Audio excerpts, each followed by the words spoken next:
आपके अपने YouTube channel rock study class में दोस्तों आपका स्वागत है। जैसा कि दोस्तों आपको पता है 21 फरवरी को हमारा कक्षा 12वीं का व्यवसायिक अध्ययन का पेपर है। लगातार मैं दोस्तों आपको तैयारी करा रहा हूँ। तो क्रम से वस्तुनिष्ठ की सीरीज चले, चैप्टर वाइज चैप्टर में आपको कहा है वस्तुनिष्ठ बताते जा रहा हूँ।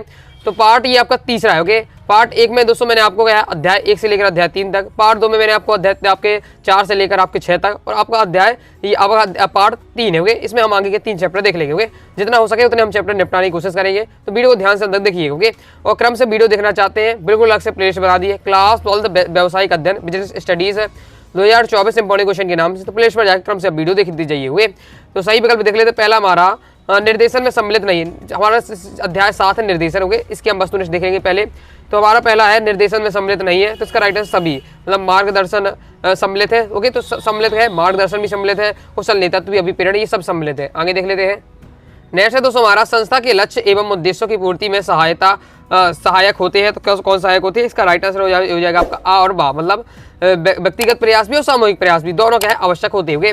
नेक्स्ट है निर्देशन का तत्व है। तो निर्देशन का तत्व हमारा कौन है? अभिप्रेरण, इसका राइट आंसर हो जाएगा। नेक्स्ट हमारा अधीनस्थों द्वारा किए गए कार्यों का निरीक्षण करने की प्रक्रिया होगी। तो इसका राइट आंसर दोस्तों हमारा हो जाएगा डी नंबर का पर्यवेक्षण होगे, मतलब निरीक्षण करना पर्यवेक्षण होगे। नेक्स्ट हमारा मसलों का अभिप्रेरणा का सिद्धांत आधारित है। तो ये आपका राइट आंसर हो जाएगा मानवीय आवश्यकताओं पर होगे। नेक्स्ट है मसलों के अनुसार मनुष्य की प्राथमिक आवश्यकता, तो इसका राइट आंसर हो जाएगा आपका बी नंबर का शारीरिक आवश्यकताएं होगे। आगे देख ले। नेक्स्ट हमारा अंगूरी लता संप्रेषण के समान माना जाता है। तो अंगूरी लता, तो इसका राइट आंसर आपका बी नंबर का अनौपचारिक संप्रेषण होगे। नेक्स्ट है आपका पदावृत्ति किस प्रकार की अभिप्रेरण है? तो इसका दोस्तों आपका राइट आंसर होगा आपका ए नंबर का ऋणात्मक होगे।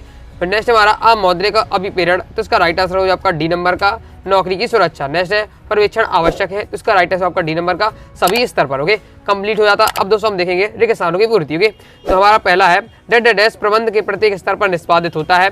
तो निर्देशन इसका आपका राइट आंसर हो जाएगा। आगे देख लेते हैं। नेक्स्ट हमारा एक अच्छे नेता हमेशा अपने डैश की कार्य की क्षमता की पहचान करने में सक्षम होता है। तो अपने अनुयायी मतलब जो शिष्य हैं जो उनके अंडर में काम करते हैं, उनकी क्या है जो क्षमता उनको पहचानने में सक्षम होता है। ओके, आगे देख लेते हैं। आगे नेक्स्ट हमारा अधीनस्थों को अपनी क्षमता का पूर्ण प्रयोग करने हेतु प्रोत्साहित करता है। तो इसका राइट आंसर अच्छा नेता, एक अच्छा नेता होता है वो जो उसके नीचे जो काम करते हैं उनको क्या है अच्छा प्रोत्साहित करता है। ओके, क्षमता को बढ़ाने के लिए। नेक्स्ट हमारा प्रभावी डैश अधीनस्थों के बीच आपसी सहयोग तथा प्रतिबद्धता को बढ़ाता है। तो इसका राइट आंसर हो जाए दोस्तों आपका नेता। ओके, प्रभावी नेता है। ओके, नेक्स्ट हमारा अच्छा नेतृत्व तो अधीनस्थों को डैश रूप में प्रभावित करता है। तो किस रूप में प्रभावित करता है? तो 5वें का राइट आंसर होगा व्यक्तिगत रूप में प्रभावित करता है। ओके, नेक्स्ट है निर्देशन के तत्व। तो निर्देशन के 4 तत्व हैं, बहुत ज्यादा इंपॉर्टेंट है, तैयार कर लीजिएगा। नेक्स्ट है संप्रेषण का तत्व है। तो संप्रेषण किसका तत्व है? तो निर्देशन का तत्व है। नेक्स्ट हमारा 8वां डैश श्रमिकों के तालमेल बिठाकर रखता है।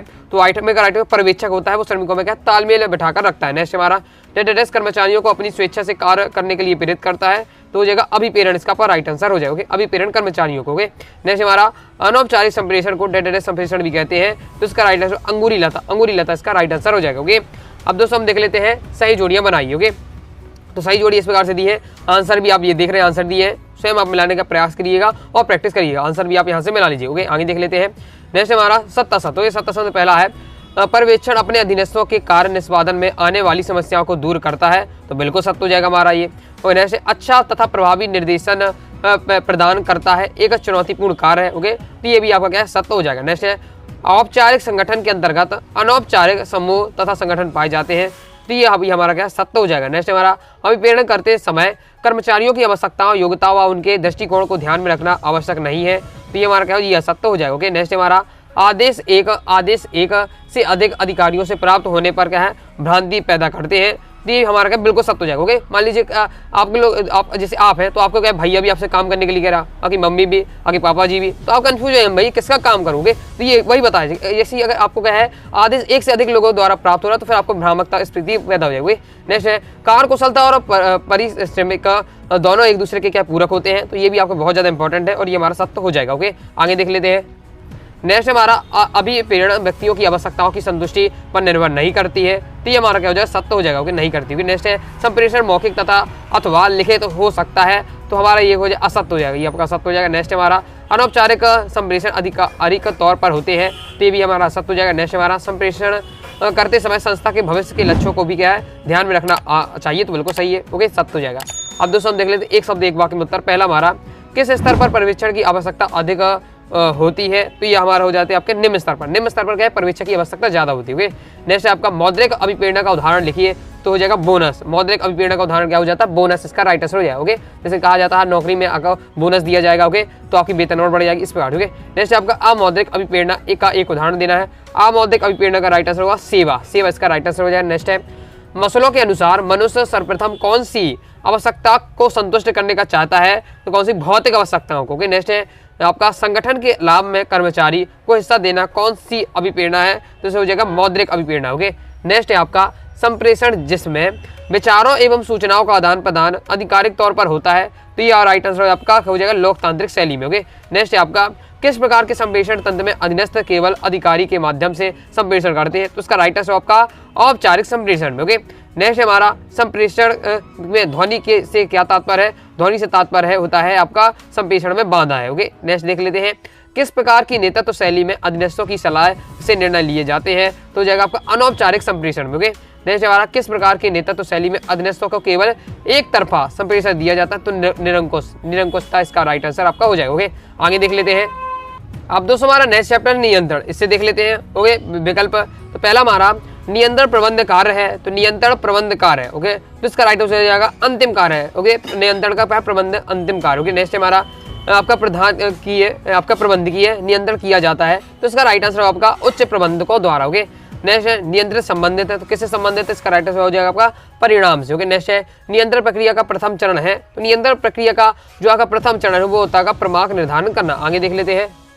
आगे दोस्तों नेक्स्ट क्वेश्चन है नियंत्रण प्रबंध का पहलू है। ओके, तो इसका राइट आंसर आपका इंपॉर्टेंट है, ये आपका तो व्यवहारिक पहलू है। नेक्स्ट है प्रभावी नियंत्रण है, तो इसका राइट आंसर हो जाए दोस्तों आपका डी नंबर का उपरोक्त सभी। नेक्स्ट हमारा एक संगठन का नियंत्रण करना कार्य है, तो इसका राइट आंसर आपका आगे के साथ साथ पीछे देखना, ये क्या है, एक संगठन का नियंत्रण करने का कार्य है। अब रेगिस्तान की पूर्ति देख लेते हैं। रेगिस्तान में पहला हमारा नियंत्रण एक उद्देश्य कार्य है, तो नियंत्रण का एक उद्देश्य पूर्ण कार्य है। ओके, नेक्स्ट हमारा नियंत्रण से क्या है, वास्तविक प्रकृति एवं क्या हो जाएगा आपका निर्धारित प्रगति के विचलन का ज्ञान होता है। ओके, आगे नेक्स्ट है नियंत्रण डेड को रोकने में सहायक सिद्ध होता है, तो नियंत्रण हमारे क्या है, विचलन को रोकने में सहायक होता है। नेक्स्ट हमारा प्रभावपूर्ण नियंत्रण का संबंध डेड का पता लगाना से है, तो इसका राइट आंसर हो जाएगा दोस्तों आपका चौथी का विचलन। ओके, नेक्स्ट हमारा डेड प्रबंध चक्र को वापस नियोजन कार्य पर लाता है, तो इसका राइट आंसर नियंत्रण क्या है, प्रबंध चक्र को वापस नियोजन में पर लाता है। नेक्स्ट हमारा नियंत्रण बिना नियोजित के डेड है, तो क्या है आपका ये व्यर्थ है। ओके, नेक्स्ट हमारा नियंत्रण एक डेड प्रक्रिया है, नियंत्रण हमारी एक स्वचालित प्रक्रिया है, बहुत ज्यादा इंपॉर्टेंट, तैयार कर लीजिएगा।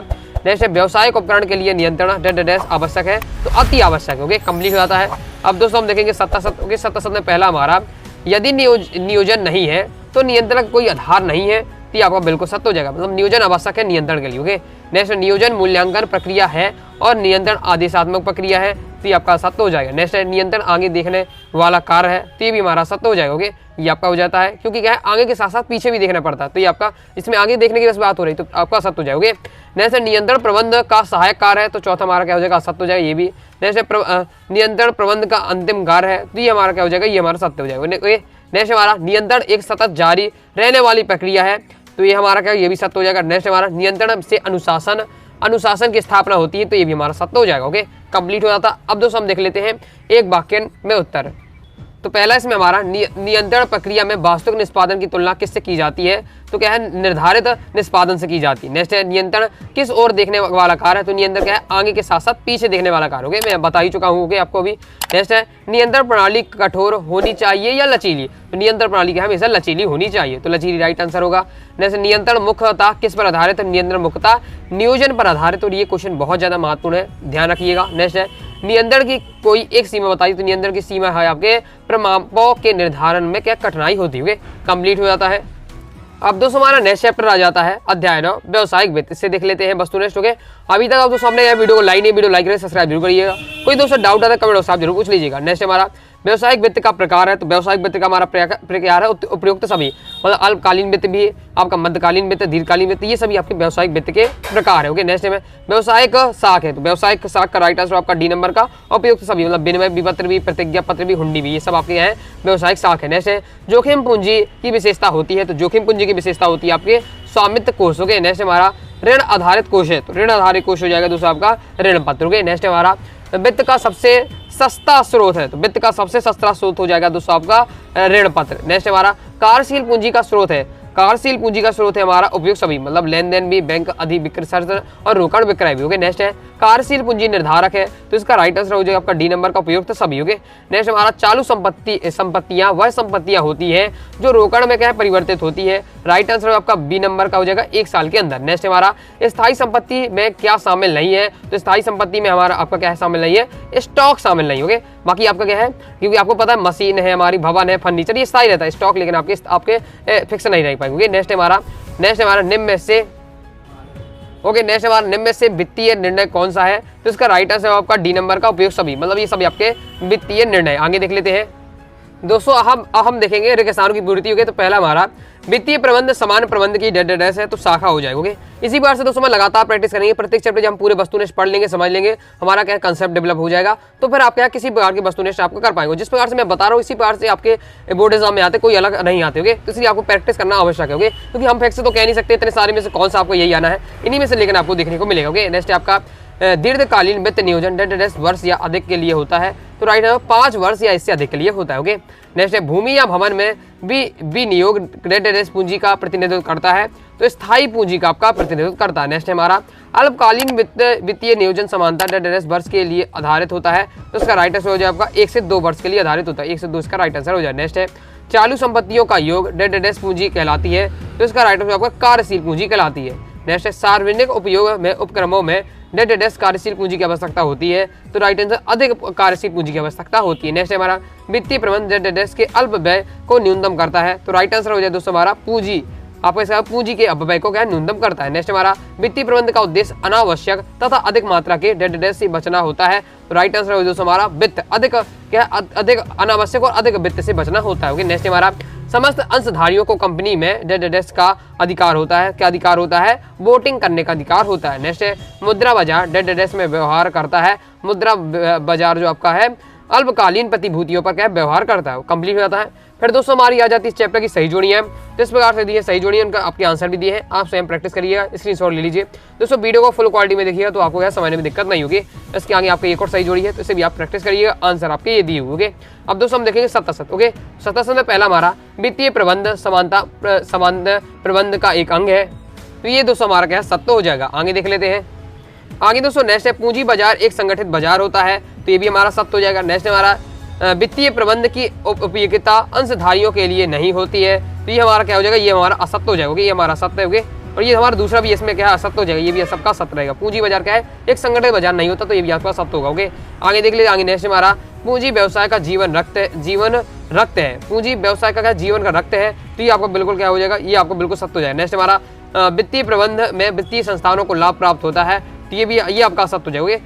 वित्तीय प्रबंधन वित्तीय संस्थान को लाभ, यह सत्य हो जाएगा। नेक्स्ट हमारा कार्यशील पूंजी की आवश्यकता दीर्घकालीन अवधि के लिए होती है, तो ये हमारा क्या हो जाएगा, ये हमारा हो जाएगा असत्य। नेक्स्ट दोस्तों हमारा सातवां वित्तीय प्रबंध व्यावसायिक प्रबंध का अंग है, बिल्कुल सत्य है। नेक्स्ट है वित्तीय प्रबंध कला एवं विज्ञान दोनों है, ये भी आपका सत्य हो जाएगा। नेक्स्ट है वित्तीय नियोजन वित्तीय प्रबंध का मुख्य कार्य होता है, तो ये आपका बहुत ज्यादा इंपॉर्टेंट है, ये भी आपका सत्य हो जाएगा। नेक्स्ट है वित्तीय नियोजन की एक सीमा नहीं है, तो असत्य हो जाएगा, नहीं शब्द जुड़ा तो आपका इसलिए असत्य हो जाएगा। आगे देख लेते हैं। अब दोस्तों हम देख लेते हैं एक वाक्य एक शब्द उत्तर देना है।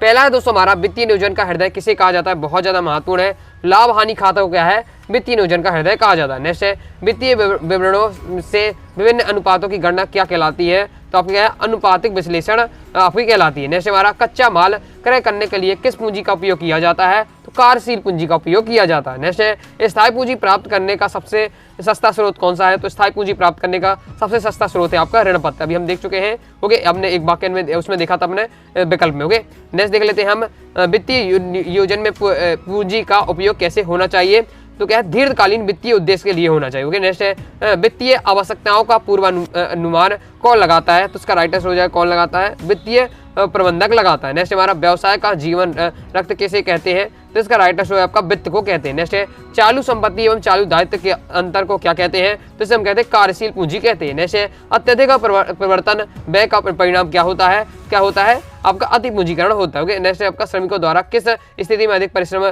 की मांग की जाती है, तो इसका आंसर आपको बताना होगा। इस प्रकार से आपका दिया हुआ स्क्रीनशॉट आप ले लीजिए। तो इस प्रकार से दोस्तों हमने क्या है 9वीं अध्याय तक क्या है वस्तुनिष्ठ कवर कर लिए। अब दोस्तों आपका 10वां 11वां 12वां अध्याय रह जाता है, लास्ट पार्ट आएगा जिसमें वो हम कवर कर लेंगे। और इससे पहले क्रम से अब जो मैंने व्यवसायिक बंधन की जितनी भी वीडियो डाली है, आपको जितना भी पढ़ाया है उसकी क्रम से वीडियो देखना चाहते हैं तो अलग से प्लेलिस्ट बना दी है, class 12th business study important question 2024 के नाम से प्लेलिस्ट पर जाकर क्रम से वीडियो देख लीजिएगा। आई होप आपको वीडियो पसंद आई होगी।